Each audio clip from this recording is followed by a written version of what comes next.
In fact, Ellen introduced me to Trevor Smith. This is going to be great. Is your coaching truly effective? And anticipating the answer, let's go ahead and change that, okay?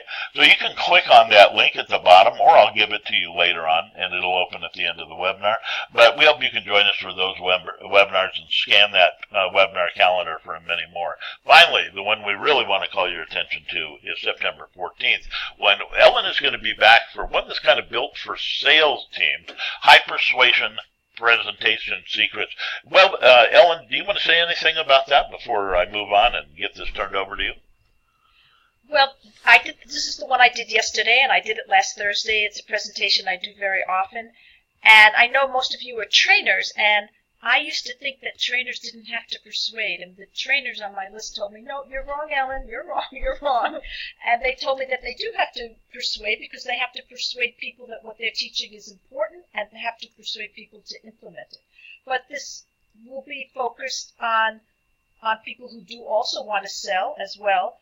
And it's about how to present in a way that's persuasive. So I'm looking forward to it. Great. Well, thank you very much, Ellen, not only for that, but for doing the webinar, and we're looking forward to it. It'll be September 14th.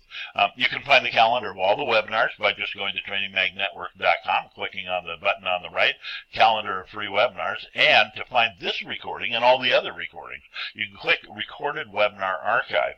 The recording of this webinar and always the newest webinar will always be at the top of the landing page that you get after that. Hey, don't miss the free white papers there either. There's a real treasure trove of material. So, by the way, you can get notified about all this by following us at Train Mag Network. So, thank you very much for your patience. I don't want to delay any further because I want to learn these 9 easy techniques to make your training look modern so millennials don't think you're old. Ellen, welcome back to Training Magazine Network. Thank you very much. I'm pleased to be here. And I hope all of you are excited about it. I'm just following the chat, and I think we have a good, exciting, interesting, and funny group. I've seen a lot of funny things as well. Somebody asked if this would help her body be younger as well. So I'm going to, do I just click? Yeah, I'm going to close my webcam now that you've seen me and you know I'm real, because that's important that you know I'm real. And I will start by saying that this all came out of some work I did for a client. And he came to me and he said he was speaking to millennials, so that was why I had that second part of it there. And he was doing some kind of training, and he wanted his look to be modern. So he had gone to a designer, a presentation designer, and the designer basically said, use thin fonts. And I'll talk to you a little bit about fonts, that will be one thing. But I went over the whole presentation, we made lots of other changes, and all of these techniques came out of just reviewing his presentation and making it look a little bit more modern. So I hope you'll enjoy it.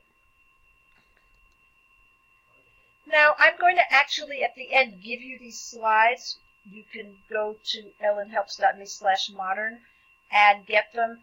And while the presentation is copyrighted, I'm giving you a license to use it for yourself. And then if you want to give it, but not to give it to someone else, and you can just send them to ellenhelps.me/modern. And they can get it as well. So you'll see that if you download the presentation. Let's start with the real stuff here. And Gary, feel free if you see some question, you see something to interrupt, because maybe I certainly won't be looking at all of the comments because there are just so many of them. We have 405 people online right now, which is astounding. Nobody wants to look out of date. And you don't know how old I am, so I'm going to tell you. I'm 65. I was 65 this past year. I just went on to Medicare, thank goodness. And so at this point, we have, you're at that age, and we have this whole history of the way we think things should look and what looks good. I remember reading recently that people like the music they liked when they were up to age 30, like it started when you were a teenager up to age 30. Any music that happened after age 30 you don't like. So how many of you feel like that, have that experience? That you don't like music that happened after you were age 30? So yeah, yes, people agree with that. So of course the music in the late 60s and 70s was the best, right? So nobody wants to look out of date. because our tastes might be a little bit different, and there are a lot of young people around there. And so if you're training, you need to have your presentations look a little more modern.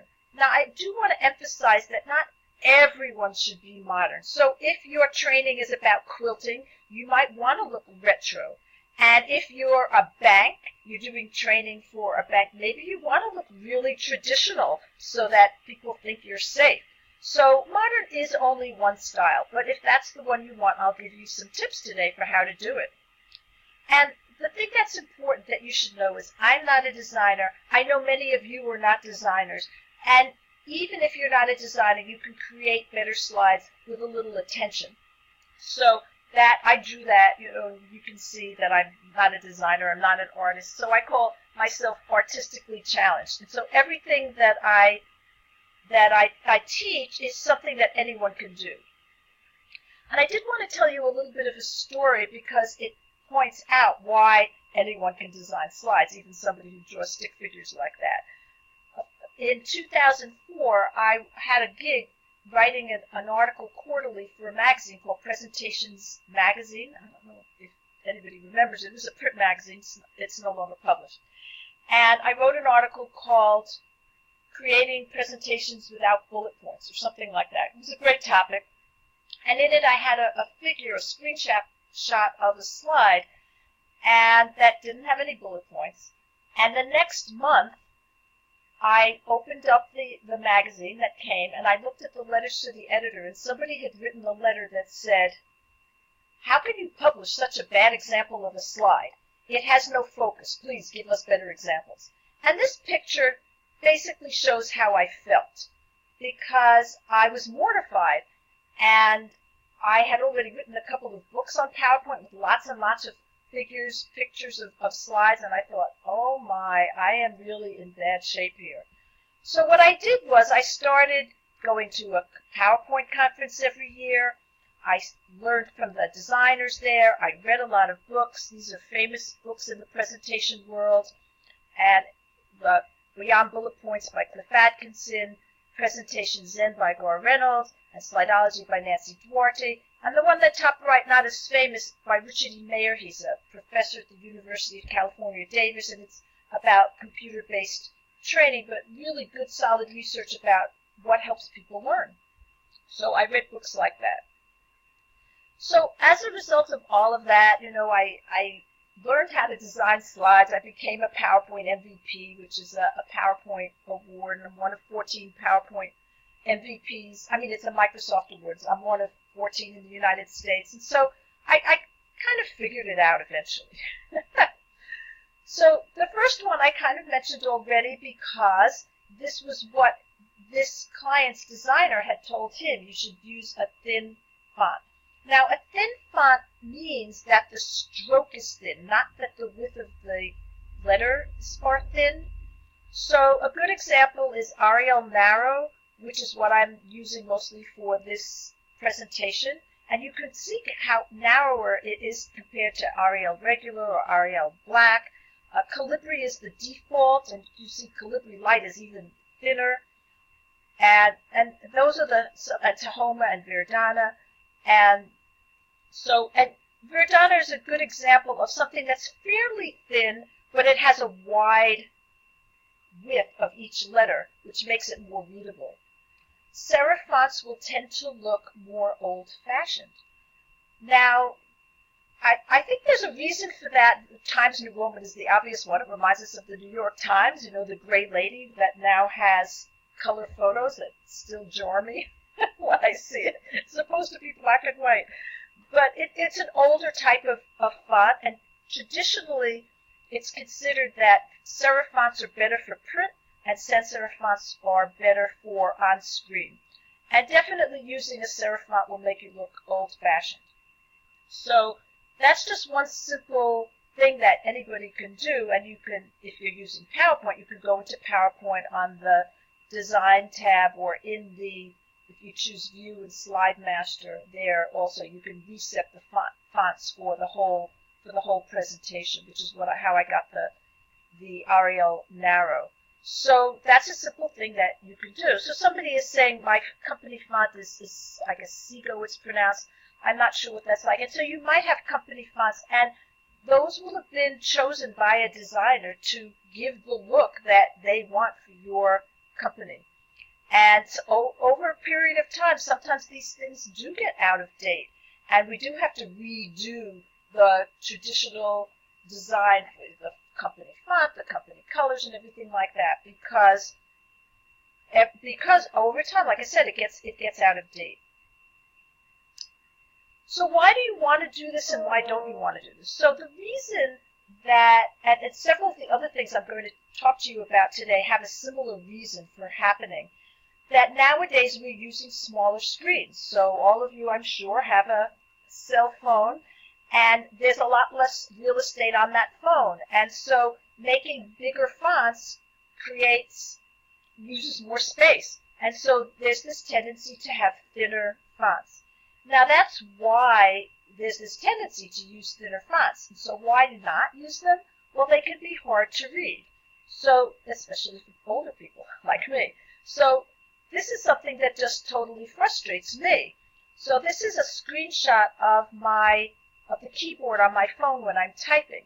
And at the bottom there is the V and the B, and at the top of that there is the apostrophe and the quote. So a single quote and double quote. And I can't see the difference between them. And I used to be able to, but then they redid it and made it more modern looking, which meant a thinner font. And now I can't tell, and it just makes me go, grrr. So that's the frustration. So you always, in anything that you do, want to consider who your audience is. But if your audience is millennials, they probably won't have any trouble with it at all, because the people who created that font and changed that font and designed that are millennials, and they didn't really care. So, number 2, use thin borders and lines or none at all. So what I'm going to do a lot of is going to be really simple. I'm just going to show you the same thing in different ways. So years ago, it was common to create pictures with very thick borders around them. So compare that to this, which still has a yellow border around it, but it's quite thin. And then compare it to this with no border whatsoever. So do you have the experience that this looks more modern, this looks modern enough, okay, and then this looks less modern? So do you have that experience? I think to a large extent it's easier for you to see it than for me to say it. So yes, people are agreeing. Cleaner, fresher looking, yes, definitely. Okay. So somebody says, Andrea says, I like a thin border. So that's fine, but the thicker border will look more old-fashioned. We're up to number 3. Use a flat design. So if you look carefully at this, you'll see that there are these highlights at the top of each of those rounded rectangles and then at the bottom lower left corner. Now this is fake. It makes it look 3D, like as if it's coming off of the slide. It's just an optical illusion, a 3D optical illusion, because the slide is flat, of course. Although you can put your finger over your computer screen and see if you can feel it. But there used to be a thing called Web 2.0, and it was a big deal because it was a total redesign of the way things looked on websites. And it was all about making things look a little bit fancier, more sophisticated, and it was very 3D. So reflections and highlights. I'll show you some examples. So as I mentioned, flat design takes up fewer pixels. And although shadows aren't completely flat, you still will see them often. So I don't want you to think that you should never use shadows. So so look at this one carefully. Okay, you're looking at it, and then I'm going to show you the flat version of it. So you're going to have to look carefully at the slides to see the differences. So that's flat. So do you see the difference? So this is not flat, and this is flat. And really all that's happened is those highlights are gone. So it will look more modern. Again, yes, everybody says less busy, looks better. I see the difference. Great. Okay. So here's an example of a reflection. And this also has what's called a bevel. You can create all of this stuff in PowerPoint really easily. PowerPoint has all of these effects. They're called picture effects. And so it has a 3D look on the top, if you can see along the top here a little bit. and that reflection. So I'm going to do away with it, and then you have a flat look there. Okay. Now, let's see. Oh, I thought I had another one with a shadow, but maybe that's not showing here. That's not coming up, Gary. Okay, well, we won't do that. But anyway, you could also put a slight shadow behind it, and it would look a little elegant without looking old-fashioned. I think it's fine. So number 4, use richer mid-range colors. So the colors on the left are what I call richer mid-range colors. White text looks good on them. So black, like on that teal at the top left, the black text would not show up very well, but white would show up on all of them. So the middle group of colors is what you might have seen in the 90s or the 80s that a bank would use or a law firm would use. It's very conservative, very dark. That dark blue was so traditional in presentations a while back because it was like the business blue or something like that. And then on the right, you see much lighter colors that are more pastel-y. So the colors that you see nowadays in modern design are more of that left column, more like that left column. Now again, so somebody says, how would you define mid-range colors? Not too dark and not too light. That's what I mean. That's what I mean by it. So let me show you an example of something different. So this was for a client of mine, and this is a training presentation which she turned into a video and put on YouTube.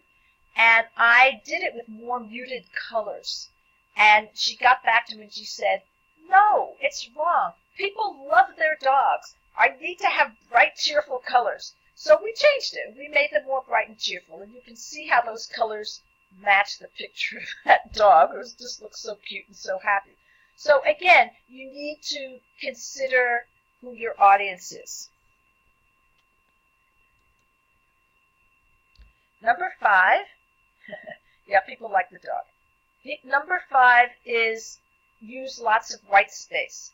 And the more white space you have, and I'm sure you've seen this in web design as well. So websites used to be a lot more busy, and now there's a lot more white space. So you see big pictures. I'll talk about pictures in a minute, but you also see a lot more white space. Sometimes it seems like too much white space. So people like, what, no kittens? So Sue says, I love this slide. So this is a really easy slide to make. You just take a picture and put it against the edges. I'm going to be talking about that concept. And have a lot of white space there. And yes, it is a nice slide. And it's so simple to create, of course. You don't have to be a designer to create it. So again, that's something I want to emphasize, that you don't have to be a designer to create these types of slides. And this is what's called an isolated image. So in the design world or the image world, there's this concept of an isolated image. And it just means it has a white background.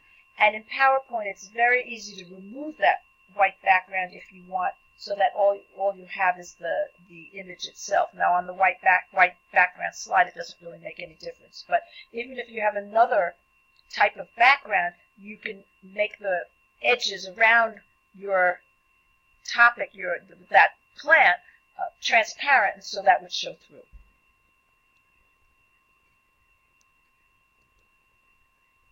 I'm going to give you an example now, sort of what not to do, and then how you can add white space and how you can do that. And I think this is very powerful. In fact, funnily enough, sorry about that. Funnily enough, I use this in that high persuasion course because it's a sales presentation. And so I just want you to see how this works. So imagine you are now good, better, or even great at sales. So that is the original slide. And then he does like this. What would be different in your life? What would be possible? How much extra money could you make in a month if you were good, better, or great at sales? How much per year? How much over your lifetime? How much will it cost you if you don't improve your sales skills? So yes, so somebody's saying it has too much info, it's overwhelming, it needs more white space, too many words on the slide, way too much text. And it's not, somebody says, and Gary says that it needs sensor fonts. So it's not only that there's too much text on there, but the animation is also very distracting and annoying. People don't want to wait for the text to come in. And to tell you the truth, the reason people animate it is because they know the slide is boring and they think that will make the slide interesting. So let's redo the slide. And I want you to listen to me present the slide. Imagine you were now good, better, or even great at sales. What would be different in your life? What would be possible? How much extra money could you make in a month if you were good, better, or great at sales? How much per year? How much over your lifetime? What will it cost you if you don't improve your sales skills? Okay, much better, yes. So, of course, there's the use of white space on the left, but there's even, in this case, the use of white space in the image itself. So, tell me what you think about that image, what you think that image means, and how it's related to the slide, because not everybody always understands that. She's contemplating, communicates thoughtfulness. I am imagining. Good, good, contemplating. The world is mine. Okay, great. So, the thing about that's so bad about this earlier slide is he's asking you to imagine, but there's so much going on, so much text and so much movement that you don't have room in your brain to go within and imagine. When you do something like this, it opens it up. And because people aren't reading, they're forced to actually listen to you. What a concept! And the image illustrates a woman who is imagining. She's looking out, and there's nothing that she could be looking at, so she must be imagining, right? So you can just see how by putting less text on the slides and using that white space and using an image that evokes what you want people to be doing can be very powerful.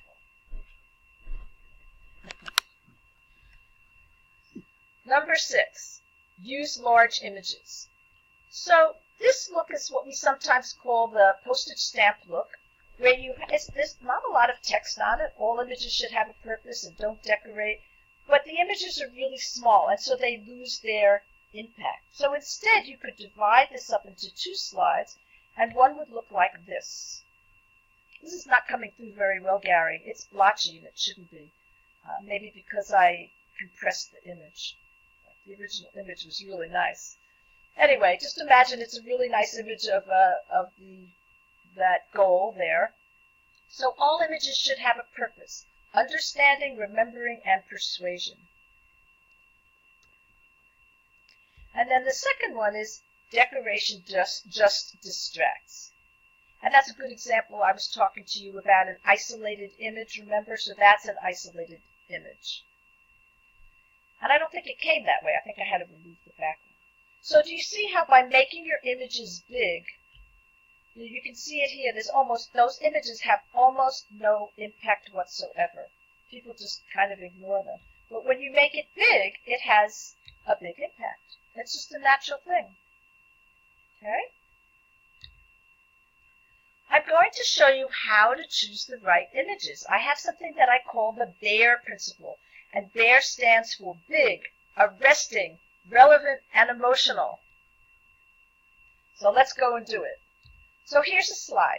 We all gain when you reach out to team members. And I think that might be a typical type of slide that you might as trainers, you might use. You're trying to train people to reach out to team members, okay? So it's a nice training slide. But that image, which is 2 circles reaching out to each other, is so small and kind of meaningless that it's just not real interesting.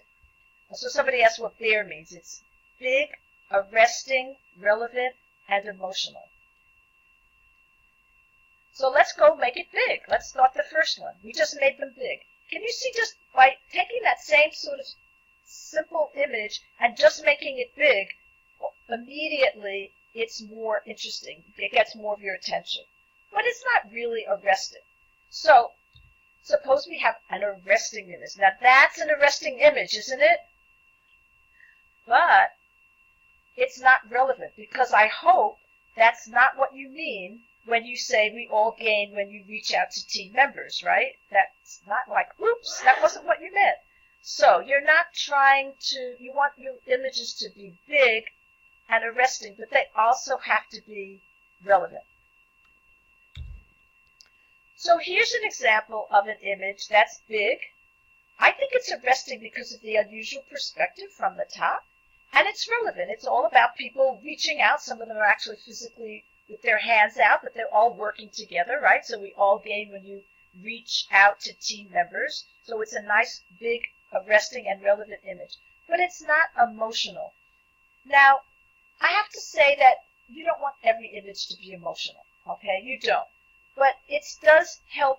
There's a lot of research, actually, that shows that we remember things incidents that happen to us that were emotional. So people, when you make something emotional, people are more likely to remember it. So instead, we could do this. Now here you have a full slide image. Still says we all gain when you reach out to team members. It's a picture of a team building exercise. It's big. It's arresting because look at the expression on people's face, and they're all muddy. You can see how hard they're working on it. It's relevant to people reaching out. They're physically reaching out. You see the man at the second to the right. His hand is out there ready to reach up to his team member, and it's emotional. So that's the difference between this one, is that it's emotional. You can see the emotion on people's faces.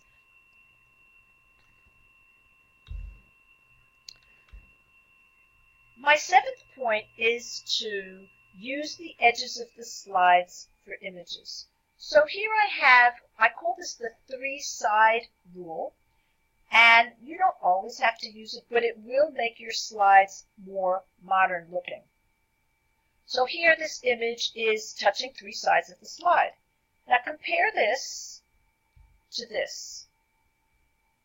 Now this is a very common type of way of putting in a slide, but if I do this, do you see how it looks more modern? And the reason is that when you do it like this with all around, you have more edges. You see all the 4 edges of the image, and you see the white borders around all of the things. And this, and I want to get the next one here. There we go. And this one, because it has fewer edges, looks more modern. Okay, it's kind of a minimalist type of look. Okay, now I once had an interesting experience when I did some work for a lawyer, and he was trying to defend a doctor against a malpractice suit. And one of the things he wanted to do was show that the doctor had modern equipment and a modern office. And so he had a lot of pictures that looked like this, where it showed the office, and then it had a picture of the office, and pictures of equipment, and pictures like this. And I moved them all to the edges of the slide, or covering the entire slide. And he could see how it made it look more modern. And this is a good example of how design follows your content.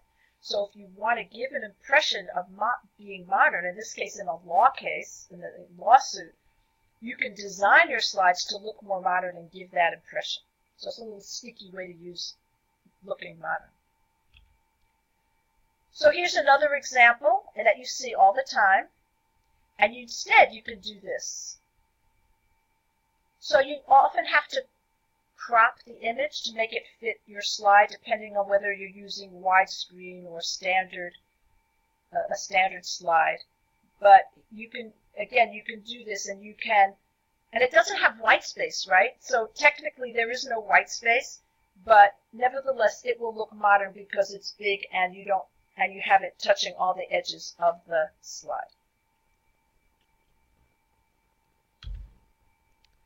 Number 8. Icons are very modern. They're a new thing going on, and on the next slide I'll show you PowerPoint 365's new icon feature just briefly.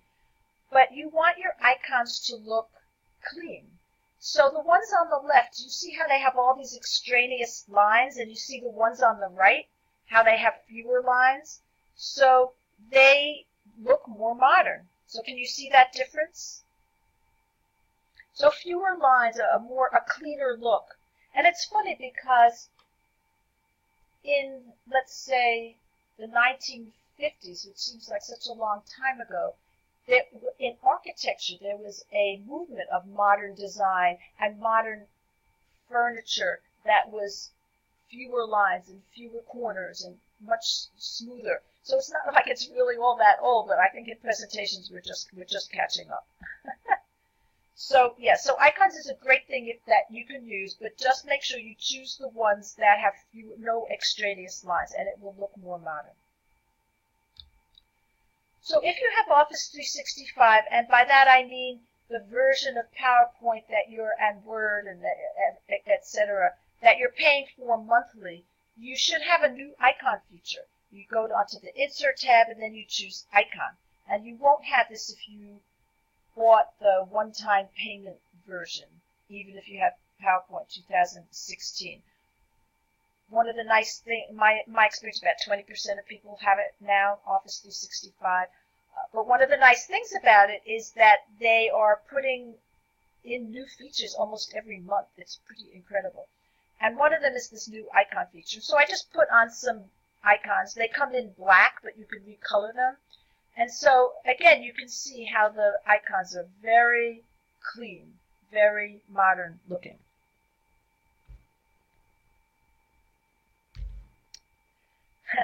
So, of course, no ugly clip art. Anything that you do like this, Tracy says, no, 3 exclamation points. So, my eyes, my eyes. So anything that you put on your slides, and that client, for example, that did that dog training presentation, that was a video, she had lots of photographs of dogs, and then on one slide she wanted to show a specific thing. She couldn't find a picture of a real dog doing that, so she put on some ugly clip art, and I said, no, you can't do that. So I found a picture of a photo of a dog to replace it. So Brian says, more please. I think he's being sarcastic. So you want to stay away from that kind of ugly clip art.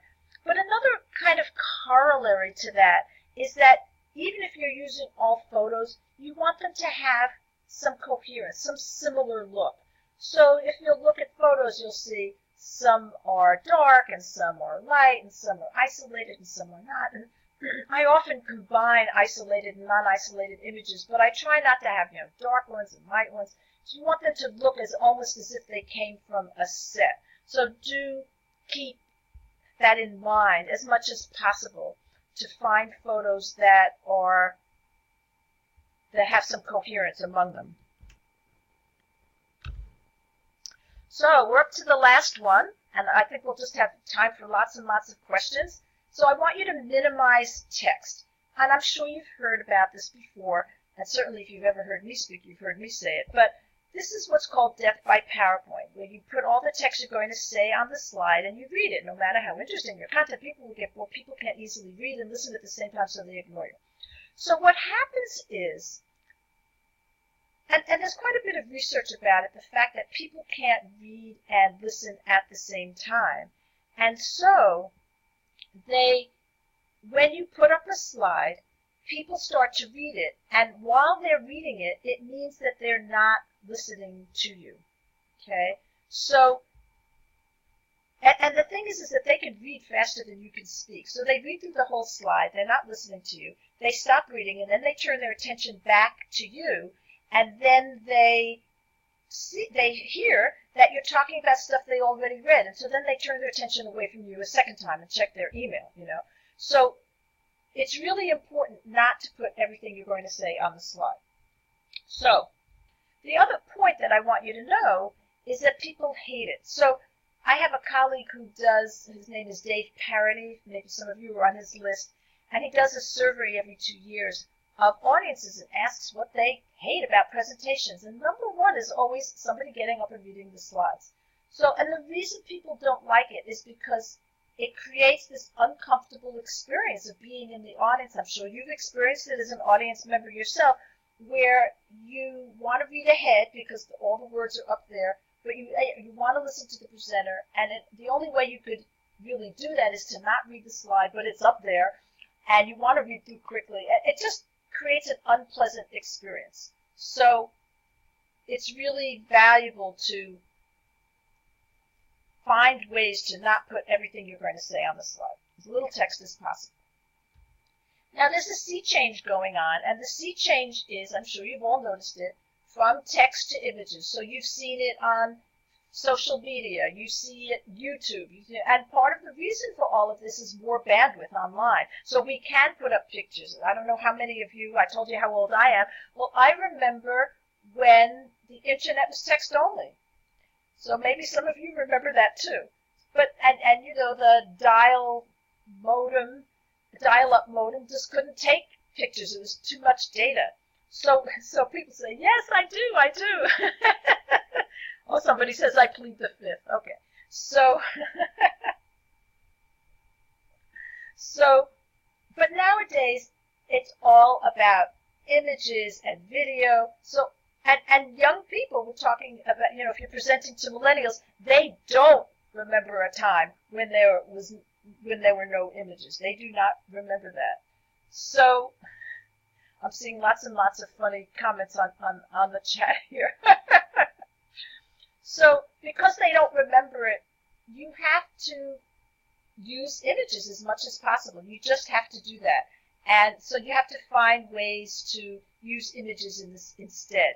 And so basically what you're doing is you need to turn death by PowerPoint into life by PowerPoint. And my simple technique, those of you who know me know about this because I talk about it a lot, is to use what I call the tell and show method. Now this is based on some research that a man named Michael Alley did. He is a professor of engineering at Penn State School of Engineering. And he was frustrated at trying to get his students to learn as effectively as possible. And so he tried different slides and tested his different groups of students and saw what the results were. And he came up with something that he called assertion evidence.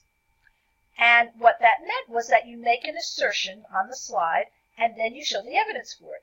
And if you look at his work, you'll see his slides are not very pretty, but they use this technique. I call it the tell and show method. I think it's a snappier phrase. And it's just like the boys' picture book. So one side tells the story, and the other side shows the story with a big picture. Now, it doesn't have to be a photo. You might want to use a graph. You might want to use a diagram or a map, whatever it is that shows your point. Michael Alley was showing mechanical devices.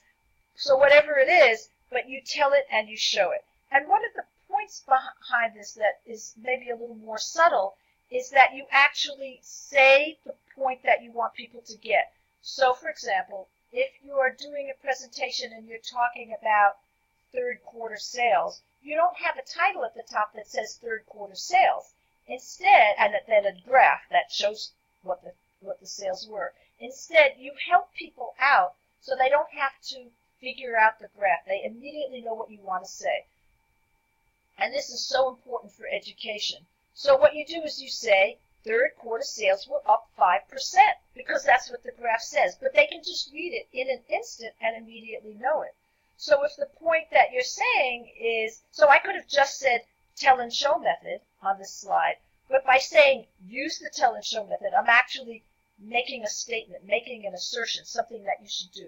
And whatever you're training, whatever you're teaching people to do, you're telling people to reach out to your team members. So instead of saying something like ways to deal with team members, you say reach out to your other team members. You're giving them the point that you want them to know, just in a short phrase, in a short headline, so to speak, so they don't have to guess at what you're trying to say. So that was one of his points. So it was the tell and show method.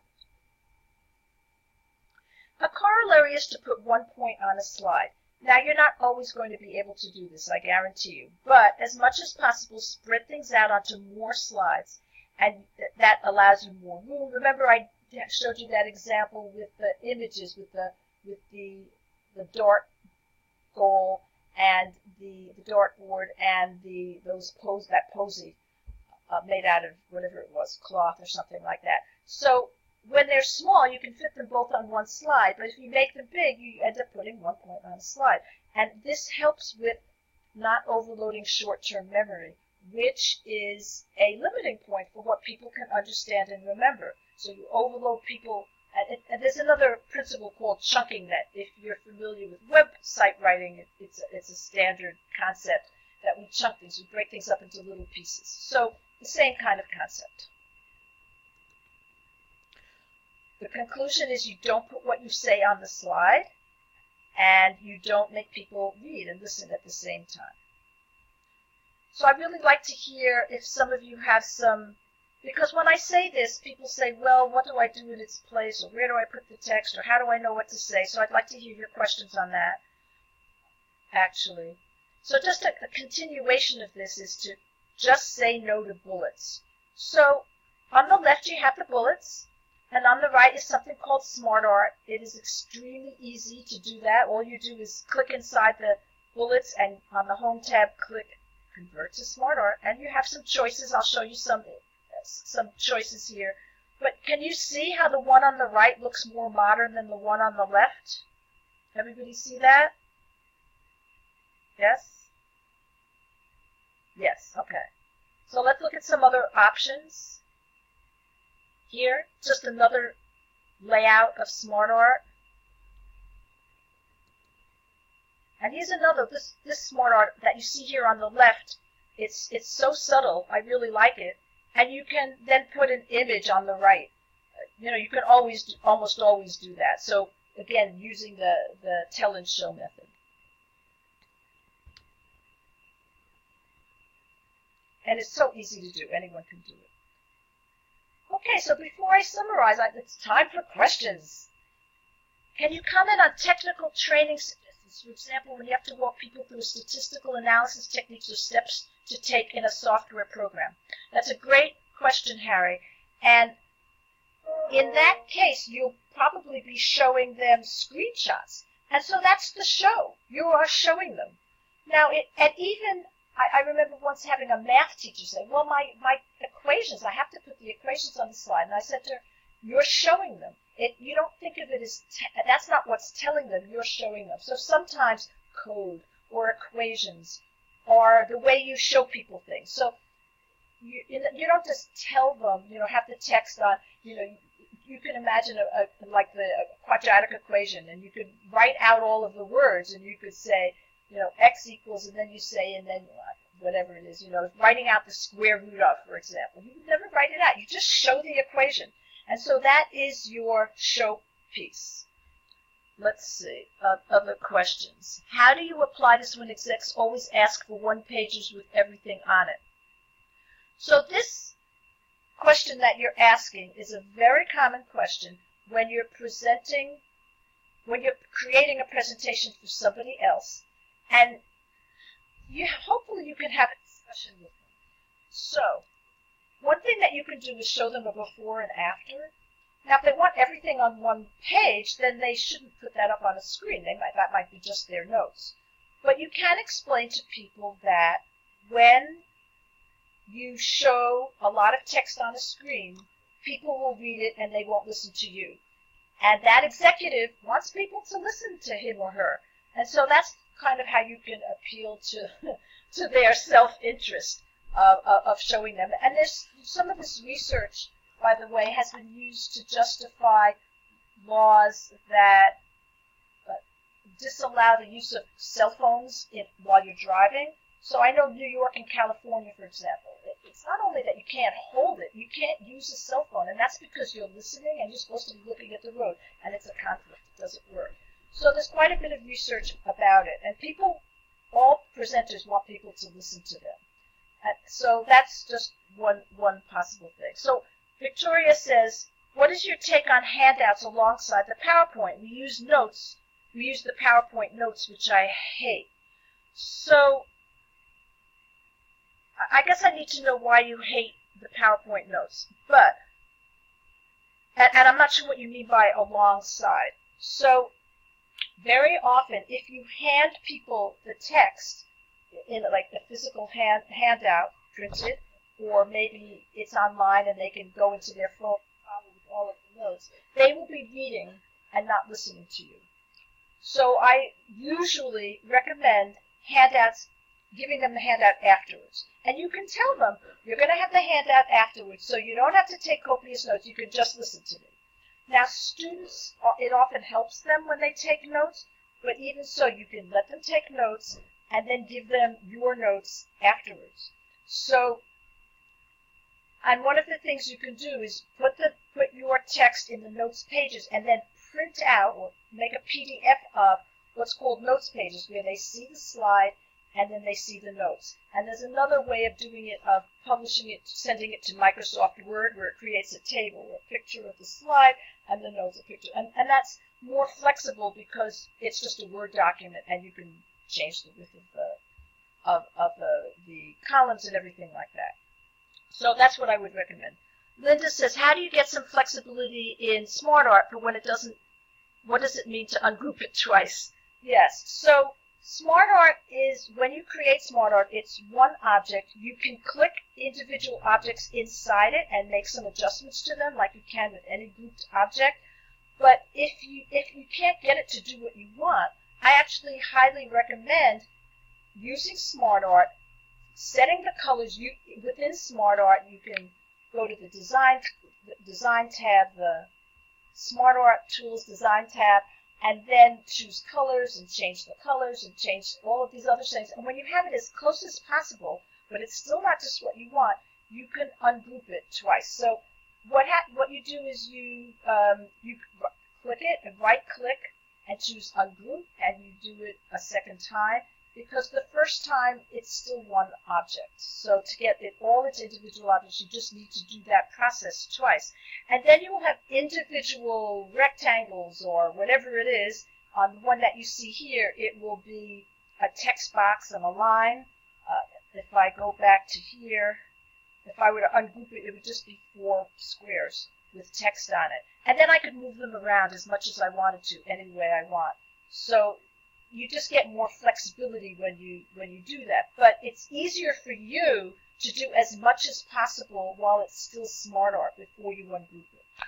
And Ellen, we have a lot of people asking questions about where are some things located that you've referred to. I just want to point out to people, if you look at the link on the image, or the image link to what I just put in, if you use that "tell me what you want me to," or what you want to do function in the PowerPoint, type in SmartArt or whatever, you'll certainly be told how to locate it anytime very easily with the online help.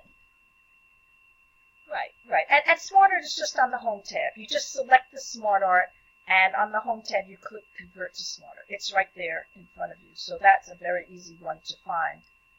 So anything else? Yes.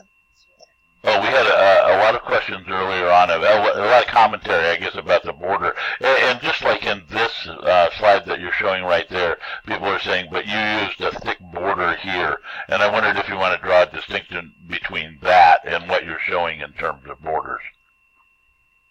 Yes, so this was some art that I picked up, so I didn't create it.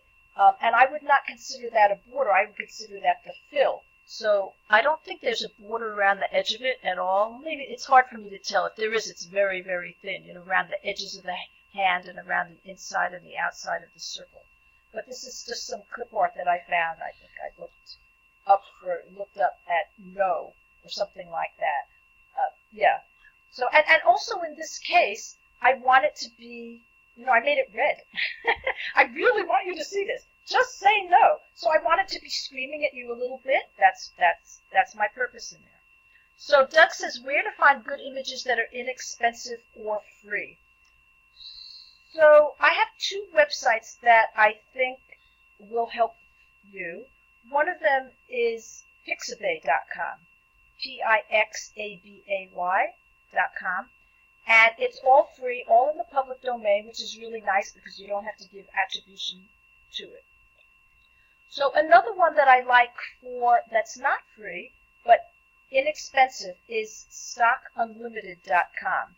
And you can actually buy an annual license for unlimited downloads for a whole year, maybe for $97 or something like that. And I'm not aware of anybody else that has anything close to that price.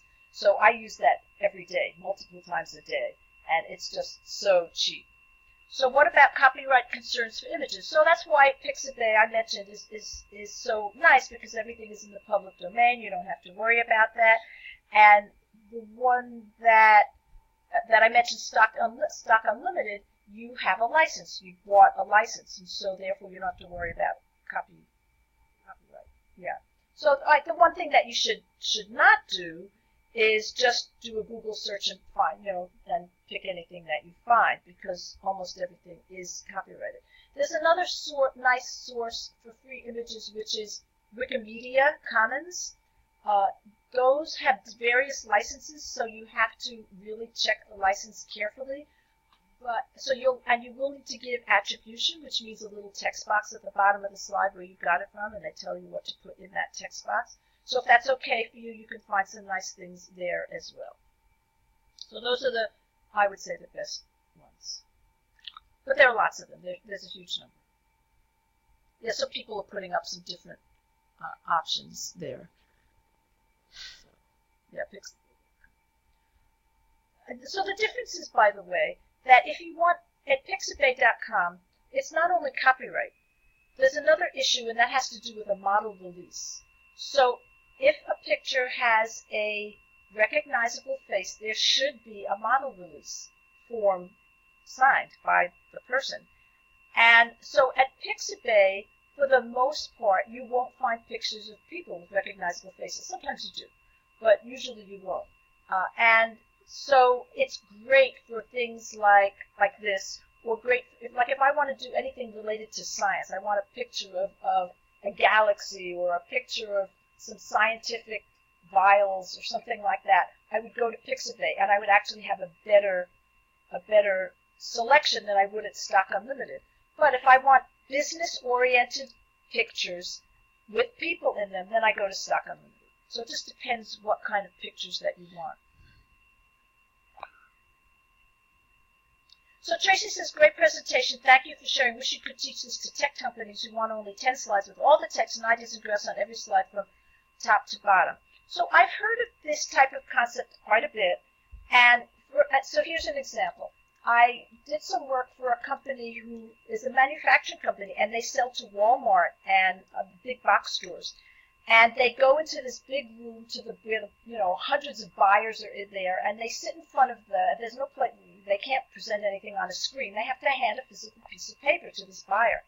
And so they have a rule, something like 10 slides. It's very common also with when you're trying to get funding for a company. They have these rules, and they're not meant for presenting. They just need it as in a concise a way as possible. And what I taught them to do actually was to create, and they wanted to do it in PowerPoint, was to create vertical slides, 8.5 by 11 slides, put the slide at the top and then the text at the bottom, so that the person who was buying could quickly see everything in a pleasing, open, clear, graphical manner. But when they wanted the details, they could see it at the bottom, so they got both. So I think that was really, really helpful for them. Any other questions? So I do want to tell you about this. So I just wanted to say that I do training. I do corporate one-on-one training. So just feel free to ask me about it, Ellen at ellenfinkelstein.com. And I'm willing to give away this presentation to you, so you can use the slides as a kind of template. And so you go to ellenhelps.me/modern. Or you can just click the little slide down at the bottom of the right column now. That's all fixed. Right. Mm-hmm. Oh, yes, thank you. That's good. Yes. So, Ellen, a couple of people have asked about the chat. There's been a lot of great information in the chat. Yeah, we'll go ahead and post the chat transcript along with the recording in Training Magazine Network, so you'll be able to find it there. Great, that's really helpful. Yes, people have lots of helpful information about places to get photos and things like that. So thank you. Yeah, great. Well, Ellen, thank you so much for doing this. I'd like to invite everybody, although many people are now, go ahead and comment on what you thought about today's presentation, and what was the particular value to you. What individual item maybe really resonated with you as Ellen wraps up here. Ellen, any final comments you want to make before we finish? Yeah, I invite you to look over this again, look over the recording, and I don't know what notes you took, but when you see it again, and I actually suggest that you do download the presentation so that you can, the next time you create a presentation, you can look back over it and copy a slide over and use it as an example and really implement this. I really want you to change your old habits of old-fashioned slides and start creating slides in a different way. So go do that. Very good. Well, thank you. And thank you to all of you who joined us today, especially all the people who joined us for the first time. We hope you come back. I do want to point out also that you can get your certificate of participation for joining in today's event, as well as seeing what other people learned too. You can click that link right there that I'm pointing at on the right-hand side of your screen and launch the Insights widget. Once